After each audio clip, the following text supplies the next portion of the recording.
Ya, halo. Assalamualaikum. Nah, langsung aja kali ya dok ya masuk ke materi. Sekarang kan kita lagi masa pandemi ya dok ya. Iya. Kenapa sih kita itu harus banget yang namanya tuh dapat vaksin COVID? Padahal kan kita udah kayak jalani prokes yang cukup ketat, makan makanan sehat, olahraga yang cukup. Emangnya itu gak cukup ya untuk mengurangi kita kena resiko? Ya udah mau nyempetin waktunya tuh jauh-jauh dari Kemang ke studi Medika cuman buat sharing-sharing masalah pervaksinan. Ya nggak apa-apa. Kita langsung masuk aja kali ya ke materi ya dok ya. Boleh. Aku mau tanya nih, kan kita masih dalam era pandemi. Benar. Kenapa sih kita itu harus banget dapet yang namanya tuh vaksin COVID? Iya. Padahal kan kita udah kayak jaga kesehatan dengan cara tuh kayak kita olahraga yang cukup, makan makanan yang bergizi, terus prokesnya cukup ketat. Emangnya itu nggak cukup ya dok ya untuk ngurangin kita nggak kepapar sama si virus COVID ini? Iya. Oke, Bismillahirrahmanirrahim. Cindy, itu memang suatu pertanyaan sangat menarik ya. Kenapa sih kok COVID ini belum berakhir juga sampai sekarang ya? Memang ada suatu metode ya, kalau misalkan kita lihat itu ada metode namanya Swiss cheese. Jadi kayak keju dari Swiss gitu ya. Kalau kita tahu Swiss cheese layer. Jadi ada beberapa layer. Kalau misalkan keju itu kan biasanya kalau suka bolong-bolong ya. Ada satu layer bolong nanti ditambal oleh bolong-bolong yang lain. Jadi memang itu kita harus semua kesatuan. Jadi tidak bisa hanya kita pakai masker saja atau hanya jaga jarak saja, hanya berdiam diri di rumah, tapi kita juga harus melakukan vaksinasi. Jadi semua upaya itu kita gabungkan gitu. Tapi nih dok, ada yang udah vaksin lengkap, vaksin pertama, vaksin kedua, tapi dia tetap positif. Kenapa bisa gitu loh dok? Karena kan kita udah vaksin. Ya. Memang kalau misalkan COVID ini termasuk penyakit yang istilahnya baru ya, baru diketahui ya 1 atau 2 tahun terakhir ini. Nah, karena memang dia baru, jadi kita tidak tahu ketika seseorang melakukan vaksinasi, apakah sebelumnya itu virus COVID-nya udah masuk duluan. Istilahnya kayak udah sebelum terbentuk antibodi, si virusnya udah masuk duluan. Jadi kayak intruder lah. Jadi sebelum kita terbentuk antibodi, ternyata dia sudah masuk duluan. Sedangkan antibodi itu terbentuk biasanya kalau setelah divaksin rata-rata tuh ya di atas 2 minggu kemudian. Nah, ini ketika divaksin berapa hari kemudian pas dites ternyata masuk positif. Nah, itu bisa saja bukan karena vaksinnya, tapi dia sudah masuk duluan dari luar. Sebelum vaksinnya masuk, dia sudah terkena duluan gitu. Tapi katanya si vaksin ini ngurangin gejala berat juga ya kan? Ada nih salah satu dokter di Amerika yang kemarin positif padahal dia udah vaksin. Cuman katanya sih manfaatnya kita udah vaksin itu jadi badan demam, cuma kayak nyeri-nyeri badan gitu. Jadi jatuhnya kayak OTG gitu. Ya Karena mungkin. ada vaksin duluan. Ya setiap orang memang gejalanya beda-beda Cindy. Ada yang memang hanya ringan saja, ada yang sedang, ada yang sampai berat ya, harus dirawat di rumah sakit, pakai alat bantu napas. Bahkan ada juga mungkin saudara kita yang meninggal dunia ya karena COVID ini gitu. Jadi setiap orang tuh berbeda-beda gejalanya, jadi tidak bisa kita generalisasikan. Tapi yang penting yang perlu kita ingat di sini teman-teman bahwa memang vaksin itu sangat penting ya. Vaksin apapun itu. Jadi vaksin gunanya melakukan vaksinasi adalah basicnya kita memasukkan sesuatu bisa berupa bakteri atau virus ya, bisa dalam bentuk hidup dilemahkan virusnya itu, atau virus atau bakteri yang sudah mati. Pada kasus COVID ini virusnya yang sudah mati yang dimasukkan ke dalam tubuh, lalu kemudian tubuh akan bereaksi.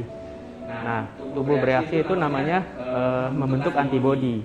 Kalau virusnya itu ya kita masukkan antigen, tubuh akan membentuk antibodi. Nah, pada saat terjadinya pembentukan antibodi itu mungkin terjadi reaksi pada tubuh, seperti contohnya mungkin demam, atau mungkin kalau misalkan di tempat suntikannya agak sakit, agak pegel. Nah itu sebenarnya reaksi-reaksi yang normal-normal saja pada saat nggak usah takut. Misalkan demam pun itu juga jarang ya. Kalau misalkan vaksinasi mungkin lebih seringnya itu kalau vaksin-vaksin yang golongan yang hidup dilemahkan, yang sering demam.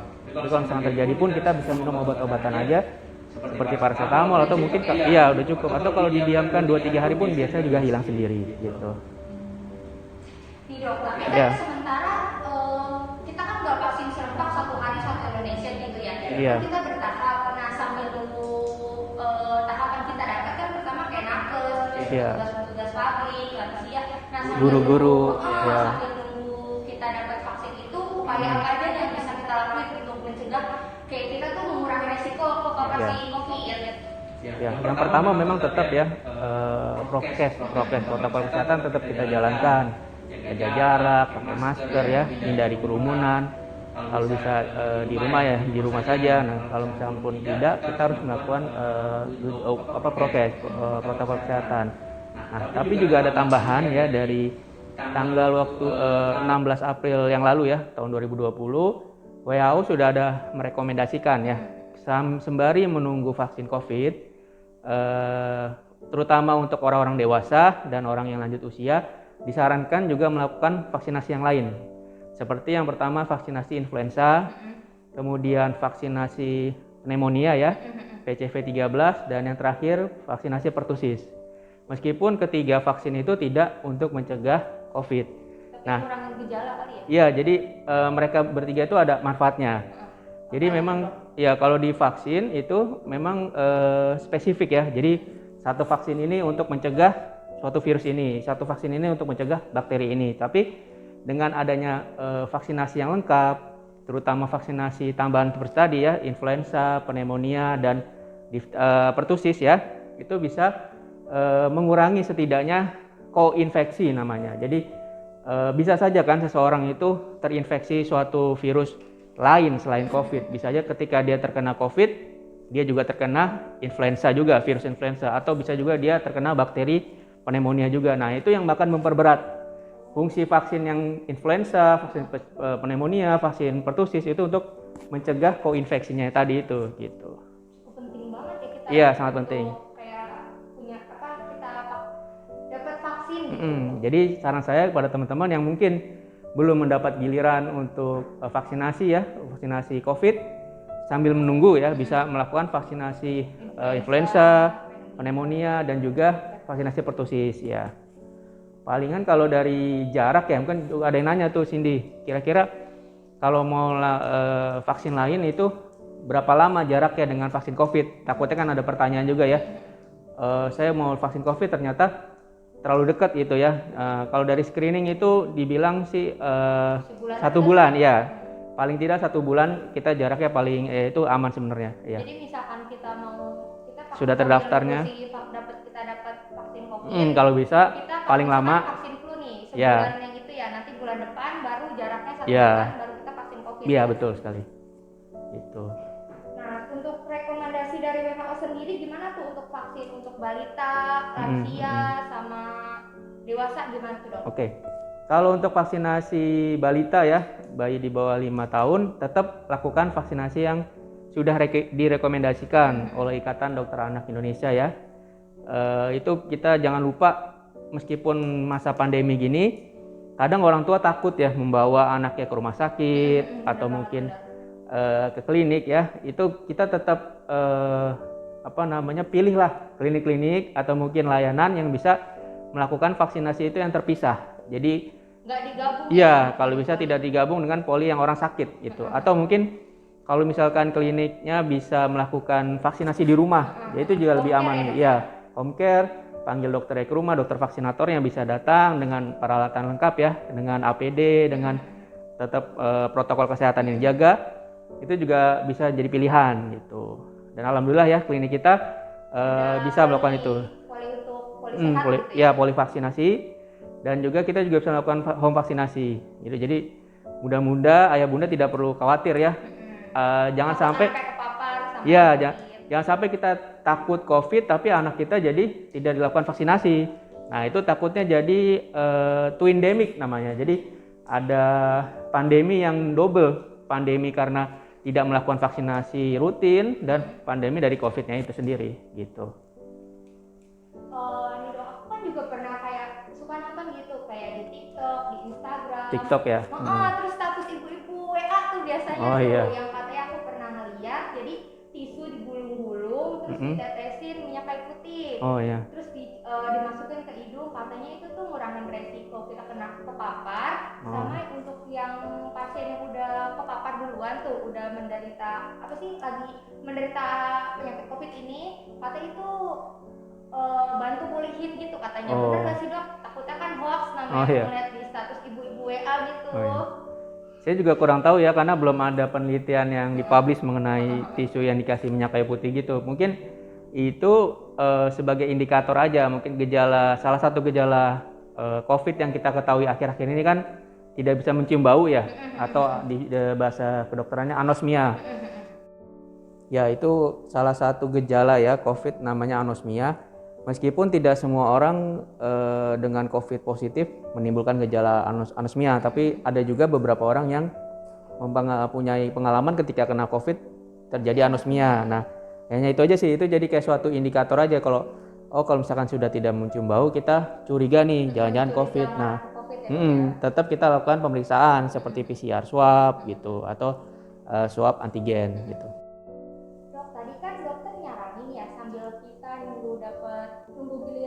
Vaksin COVID, disarankan untuk kita tuh vaksinasi kayak vaksin flu, pneumonia, sama pertussis. Itu aku boleh minta untuk dijelaskan satu persatu nggak biar lebih jelas? Oke. Pertama kita bahas tentang vaksin influenza dulu ya. Jadi vaksin influenza ini perlu ibu-ibu ketahui, mudah-mudahan ketahui bahwa sudah bisa diberikan pertama itu sebenarnya dari sejak ibu hamil ya.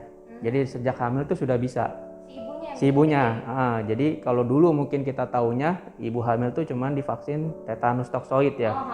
Padahal sudah ada rekomendasi vaksinasi influenza juga salah satunya. Nah, vaksinasi influenza ini bisa diberikan di semua trimester kehamilan. Berarti tapi bisa dari awal? Ya, bisa dari kehamilan bulan pertama atau mungkin trimester kedua atau trimester ketiga. Tapi yang banyak direkomendasikan memang di trimester ketiga. Ya, jadi dari bulan ke 7, 8, 9 itu kehamilan itu sudah direkomendasikan. Nah, kalau misalkan belum ya, ibunya belum didapat, nah di anaknya pun bisa diberikan. Tapi kalau pada bayi itu kita berikan sejak usia 6 bulan.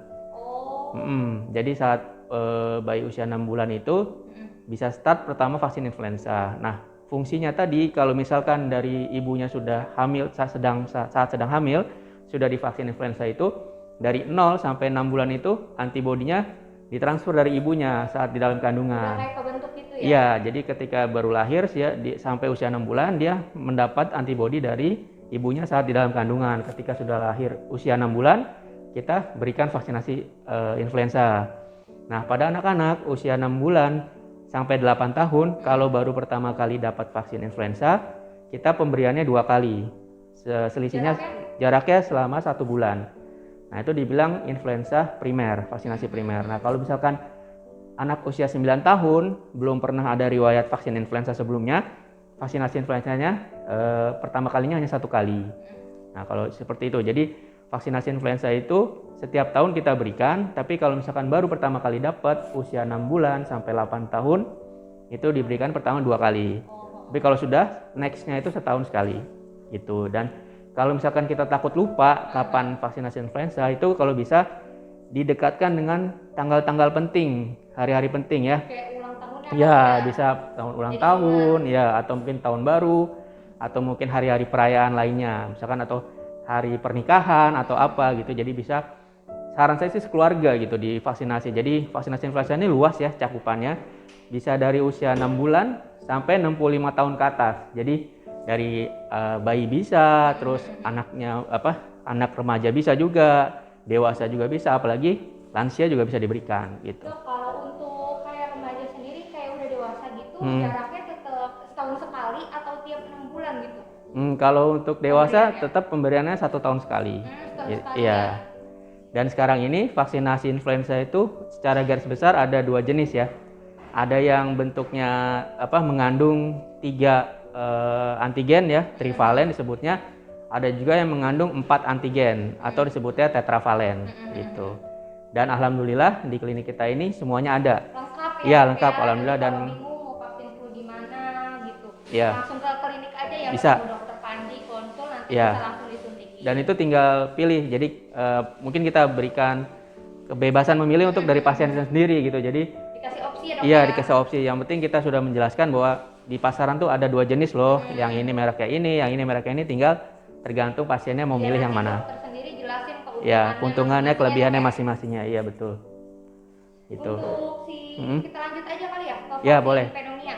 Itu gimana tuh dok penjelasannya? Nah, kalau vaksin pneumonia ini biasanya direkomendasikan ya, sudah bisa sih diberikannya pada bayi ya, dari usia 2 bulan, 4 bulan, 6 bulan, itu yang dasarnya. Terus nanti juga ada di booster. Di boosternya itu